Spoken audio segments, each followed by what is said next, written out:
Bonjour, bienvenue dans la semaine des médias sur iTélé, J-3 avant l'événement le plus médiatisé au monde, le Festival de Cannes, plongé dans les coulisses du festival avec son délégué général Thierry Frémaux. Bienvenue Thierry. On va découvrir les coulisses ou les secrets de fabrication justement du festival, le 67e. C'est vous qui chaque année organisez ou orchestrez la sélection des films en compétition. Alors quelle est la recette d'un casting réussi? Quelles sont les coulisses du red carpet le plus photographié au monde? La France va-t-elle encore remporter la Palme d'Or? Voilà, on va se poser toutes ces questions ensemble. Vous nous direz, vous nous donnerez comme ça pourquoi pas quelques scoops. Face à vous, un routard du red carpet. 30e Festival de Cannes. Oui monsieur.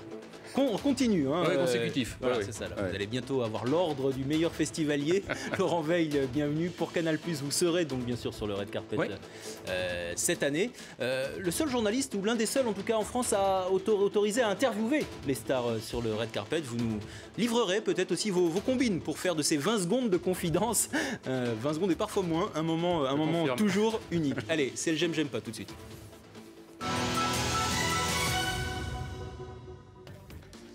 Thierry Frémaux, les starlets sur le red carpet, vous aimez, vous n'aimez pas? Starlet ou parfois même candidat de télé-réalité, parce qu'il y en a eu ces dernières années. Il y en a eu, on nous avait d'ailleurs prédit quasiment la mort du tapis rouge. Ah oui. Moi, quand j'ai commencé à Cannes, c'était en 2001 et c'était l'année du Loft. Ah oui. Ah ouais. Et on nous disait que désormais Cannes, tout ça ne comptait plus, il n'y avait plus que la télé-réalité. Donc les starlets, je ne sais pas, mais Cannes toujours, oui. Oui. Et ça fait partie, j'imagine, du spectacle aussi, d'avoir un mélange où vous préconisez plutôt les acteurs et les actrices Non, on annonce sur les marches que les artistes, c'est-à-dire les gens qui sont... C'est-à-dire le speaker, on va dire, ou le commentateur voilà. sur les marches. Les marches n'annoncent pas les hommes politiques, n'annoncent pas les sportifs, n'annoncent pas seulement les artistes, gens de cinéma en particulier, mais quand il y a un grand chanteur qui est là, on l'annonce. Mais souvenez-vous, il y a des photos de Brigitte Bardot, toute jeune, posant en bikini sur la plage de Cannes dans les années 50, donc c'est une tradition qui a toujours existé. Simplement, les starlets aujourd'hui ont changé parfois de métier. Et elles viennent un peu plus de la télévision ou d'ailleurs que du cinéma. Laurent Veil, le red carpet des Oscars, car vous êtes aussi sur celui des Oscars. Oui. Est-ce que vous le préférez à celui de Cannes? Quelles sont les différences? Comment vous... Je suis aussi sur celui des Césars. Oui. Le grand, pour moi, avantage du Festival de Cannes, c'est que ça dure quasiment 15 jours. Les Oscars, c'est une nuit, les Césars, c'est une soirée. Et Cannes, j'ai le plaisir d'être sur le tapis rouge pendant 15 jours. Il n'y a pas fondamentalement tant de grandes différences que ça, si ce n'est que les Oscars, forcément, vous avez tout le cinéma souvent américain qui est concentré donc sur quelques heures. Là, vous avez tout le cinéma mondial et non pas simplement américain qui est dilué sur 15 jours. Et c'est un grand pied. Allez, on va démarrer justement par les secrets de fabrication de ce Festival de Cannes. Je me tourne vers vous, Thierry Frémaux. Ça prend combien de temps à sélectionner cette vingtaine de films en compétition officielle? Plus, il y a d'autres sélections, bien entendu. Oui, la sélection officielle, c'est une cinquantaine de films, dont 20 en compétition. On commence globalement à l'automne. L'an dernier, j'ai vu un film au mois de juin, c'est-à-dire 15 jours après la fin du Festival de Cannes. Quelqu'un me montre un film et je lui dis, mais Cannes est dans 11 mois. Il me dit, je peux attendre. Oui. Et est-ce qu'il est sélectionné cette année alors? Non. Et en fait, on voit 1800 films, mais sur une période très courte. Vous les voyez vraiment, vous, les 1800? Non, moi j'en vois, je sais pas, 600, 700, j'ai pas compté. On est plusieurs, j'ai des comités de sélection avec moi, Christian Jeune, mon adjoint. On est quand même assez nombreux. Et vous les voyez comment? Forcément au cinéma ou vous les voyez parfois en DVD? On a une salle de cinéma et puis après, quand l'embouteillage est trop important, on les voit à la maison le soir, le week-end en DVD. Et l'idée, c'est une sorte de démocratie. C'est-à-dire, quiconque dans le monde a fait un film peut nous l'envoyer, le film sera vu. Et j'ai même un troisième comité composé de jeunes gens valeureux, parce qu'on ne peut pas dire qu'ils voient les œuvres les plus remarquables, mais leur métier, c'est de voir. Et si jamais il y a, dans un film plutôt pas terrible, quelque chose de formidable, hop, ils notent, ils disent, attention, je suis pas sûr, j'aime pas ça, mais peut-être que c'est bien. Donc les films sont vus, et on arrive en effet avec la quintessence de ce voyage qui est la sélection officielle. Alors c'est une forme de démocratie, tout le monde a sa chance, vous en visionnez beaucoup, mais pour autant on retrouve des habitués. On retrouve Ken Loach, cette année par exemple, on retrouve Ken Loach, on retrouve les frères Dardenne, entre autres. Est-ce que ceux-ci ont une wild card, c'est-à-dire qu'ils sont forcément invités? Non, parce que d'abord, il y aurait beaucoup plus d'habitués si on ne disait pas non à certains, et c'est en général assez douloureux, des gens avec qui vous avez noué des liens de fidélité artistique, à qui, parce que le film est moins bien cette année-là, vous dites non. Ça vous arrive? Oui, oui, bien sûr. C'est-à-dire si les frères Dardenne vous proposent un film qui ne vous plaît pas, vous le sélectionnez pas? Sans aucun état d'âme. Et à part ça, c'est aussi de grands metteurs en scène qui font des grands films. Laurent, qui en a vu quelques-uns, peut confirmer. Je confirme totalement. Et les films des gens dont vous parlez. En revanche, si je vous dis Damien Zifron, Alice Rohrwacher, Naomi ils sont aussi dans la Kirwase, sélection cette année, voilà, en ils sont compétition. Aussi en compétition. C'est les jeunes entrants dans la compétition, ou même le jeune Québécois Xavier Dolan, qui a déjà fait 2 ou 3 films, il a 23 ans. Donc on ne peut pas parler d'un habitué, et c'est sa première fois en compétition. Donc il n'y a pas toujours les mêmes au Festival de Cannes, comme on peut entendre de ci, de là, quoi. Oui, c'est en général ce qu'on dit de nous, mais c'est comme si on disait qu'en équipe de France, il y a toujours les mêmes joueurs. Il y a les meilleurs joueurs. Et Cannes, c'est pas le meilleur du cinéma mondial de toute l'année, puisque c'est qu'à un moment de l'année. Mais évidemment, notre travail, c'est de prendre les meilleurs films. Et quand la séance commence, qu'on éteint la lumière du palais, les gens à ce moment-là se fichent pas mal de savoir si c'est un premier film, un deuxième film. On l'oublie totalement. On l'oublie totalement. On veut un bon film. Parce qu'après, il y a 4000 journalistes. Et l'affrontement avec la réception critique pour un film peut être parfois très, très difficile. Et au fond, les gens me font confiance au Festival de Cannes, que si le film a été sélectionné, c'est qu'il en a, si j'ose dire, le niveau.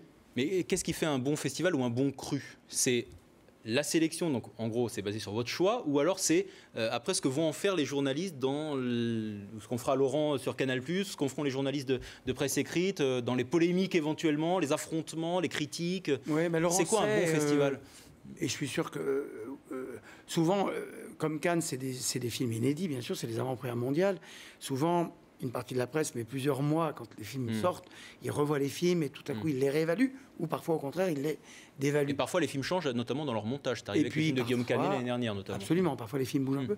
Non, un festival réussi, c'est ce qu'est le Festival de Cannes. C'est-à-dire ces 4 piliers, les auteurs, donc des bons films, le glamour, des stars, du tapis rouge, le marché, parce que les gens viennent à Cannes pour travailler. Oui. C'est le plus grand festival du monde aussi, parce que les gens viennent du monde entier pour signer des contrats, pour acheter des films, vendre des films.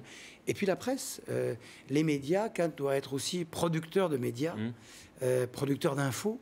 Et on fait attention à tous ces ingrédients aussi.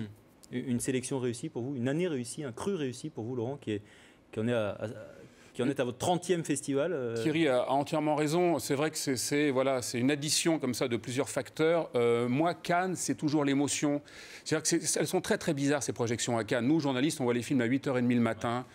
Souvent, après 5, 6, 7 jours de festival, on voit les films le matin. Moi, j'en vois un le soir à 22h. J'en vois un autre souvent à l'heure du déjeuner.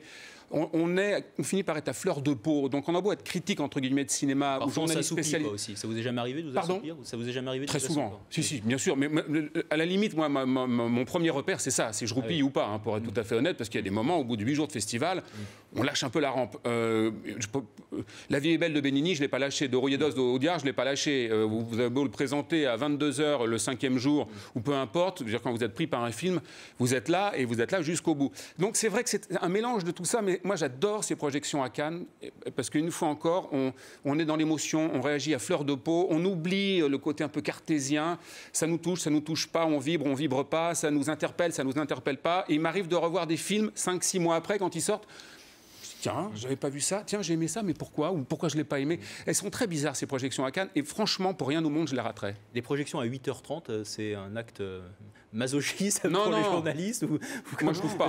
Parce que je trouve ça formidable. À 8h30, on peut se le dire, il y a parfois des journalistes qui se réveillent pas, quoi. Parce que surtout à la moitié du festival. C'est pas vrai, il y en a assez peu. D'abord, il faut arrêter avec ça. Il y a beaucoup de journalistes qui sont là, qui font très très bien leur boulot, qui sont consciencieux, qui voient tous les films.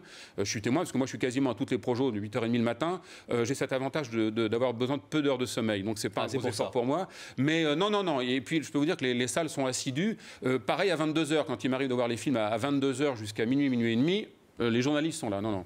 L'organisation d'un festival de Cannes, c'est donc aussi l'organisation, on l'a vu, des projections et des horaires. Tout ça est, j'imagine, bien pensé. Tout ça est millimétré. Oui, alors moi, j'ai hérité d'un système qui était déjà en place. Le Festival de Cannes est né à la fin des années 40 et il a toujours su évoluer dans une certaine stabilité.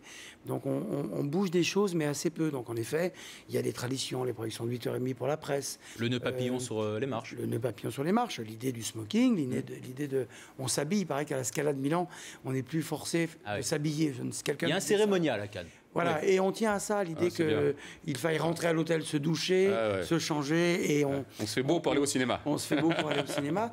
Et puis oui, il faut calculer avec tous les publics, avec les cinéphiles, parce que contrairement à ce qu'on pourrait imaginer, il y a beaucoup de public également à Cannes dans les séances. Il y a la presse, il y a les partenaires, il y a les professionnels. Et tout ça, oui, est assez fluide. Toute l'année, l'équipe de Cannes, c'est une 15-20 personnes. Et à Cannes, c'est 1500 personnes. Donc, c'est assez gigantesque. L'année de la France, cette année, ça l'a déjà été l'année dernière. Mais enfin, pour autant, cette année, il y a beaucoup de films français en compétition. Alors, je m'adresse aux spécialistes, aux critiques, aux journalistes. J'en ai vu aucun pour l'instant de films français. Donc, c'est difficile. Sur le papier, alors. Oui, non, forcément. Et Thierry va nous dire, parce que lui, il les a vus. Oui, mais je vais pouvoir pondérer. Est-ce que ça va être encore plus compliqué pour lui? Pas m'amuser à donner le sentiment que nous privilégions le cinéma national. Vous pouvez peut-être nous en parler. Sur le papier, comme ça, est-ce que ça... J'aime beaucoup Olivier Assayas, donc j'attends avec beaucoup d'impatience de découvrir son nouveau film. Après, je rejoins ce que dit totalement Thierry, c'est qu'au bout d'un moment, les nationalités à Cannes... s'effacent. C'est plus le problème, c'est qu'une fois encore... C'est-à-dire qu'il n'y a pas de chauvinisme. Franchement, très sincèrement, non. On est touché. Cannes n'est pas un festival français. Cannes est un festival mondial en France. Et on fait très attention, ça Gilles Jacob me l'avait toujours dit, de ne pas donner le sentiment que la France, qui de fait, parce que nous sommes en France, est avantagée, pourrait donner le sentiment qu'elle se prend la part la plus importante du gâteau. C'est important. Là, vous voyez, la composition du jury, il y a une seule Française, qui est Carole Bouquet. Tout le reste... La présidente est Jane Campion. On retrouvera Sofia Coppola, notamment. Sofia Coppola, Gaël Garcia Bernal, le Mexicain. William Dafoe. William Dafoe, l'Américain. Voilà, Nicolas Winding Refn, qui est danois. On fait très, très, très attention à ce que les étrangers se sentent chez eux aussi. Au fond, c'est une sorte de petit îlot mondial. Et pendant 2 semaines, les gens viennent là, oublient qui ils sont, oublient leur vie normale et puis viennent travailler. Ce sera la dernière édition du président Gilles Jacob. Est-ce que ça aura une ambiance particulière? Vous travaillez avec lui main dans la main depuis maintenant plusieurs années. Est-ce que cela prendra une dimension particulière, une émotion particulière? Oui, forcément. Il sera remplacé par Pierre Lescure à partir de l'année prochaine. Voilà, à partir même du mois de juillet. Pierre arrive et prend ses fonctions de président à partir de début juillet. Moi, je me souviens, quand je suis arrivé, j'arrêtais pas de bombarder Gilles Jacob de questions. Parce que avant d'être président, il a été le délégué général que je suis aujourd'hui. Et puis avant, il était journaliste. Donc, l'histoire de Cannes, il la connaissait par cœur, et il y avait beaucoup de choses que je lui demandais. Mais alors, est-ce que c'est vrai que Francis Coppola, en 79, n'a accepté de présenter Apocalypse Now qu'à la seule condition d'avoir la Palme d'Or? C'était la rumeur. Et moi, j'étais de l'autre côté de la barrière, je faisais comme tout le monde, je croyais les rumeurs. Et il me dit, pas du tout, il n'a accepté de venir présenter son film qu'à la seule condition de se mesurer en compétition. Ce n'est pas la même chose. Bon. Et oui, ça, évidemment, il va y avoir... ça va être un festival qui aura un parfum un peu particulier, parce que Cannes, encore une fois, c'est la stabilité aussi. Il y a eu Robert Favre-Lebray, qui a été l'un des premiers directeurs et présidents des années 50. Vous n'avez jamais postulé? Vous n'avez pas postulé au poste de Gilles Jacob? Non, ce poste de directeur général vous convient? Et oui, parce que c'est celui de la sélection, puis c'est surtout celui où on me croit utile. Et puis moi, je suis très heureux d'accueillir Pierre Lescure, de le voir devenir président. Vous savez, Cannes est le plus grand festival du monde. Il faut qu'il le reste. Et il faut donc qu'on réfléchisse un petit peu à l'avenir. Il faut qu'on... Donc il y aura des changements dans les années à venir, selon vous? Il y a toujours des changements, mais ils se font de façon très... à dose homopathique, vous parlez de la force de la tradition. Mais non, on a un nouveau maire à Cannes, David Lisnard. Oui, bien sûr, non, ça va évoluer. Et on est très très heureux. Donc, Gilles nous laisse un festival en bon état. En bonne santé, en bon état. C'est le 67e, ça commence dans 3 jours maintenant. Nous, on se retrouve tout de suite après le journal pour découvrir les secrets d'une autre facette de ce festival de Cannes, le red carpet, le tapis rouge, où évolue Laurent Weill pendant 13 jours. Je dirais tout. Voilà, et où Thierry accueille les stars en haut des marches, de ces fameuses marches. A tout de suite après le journal.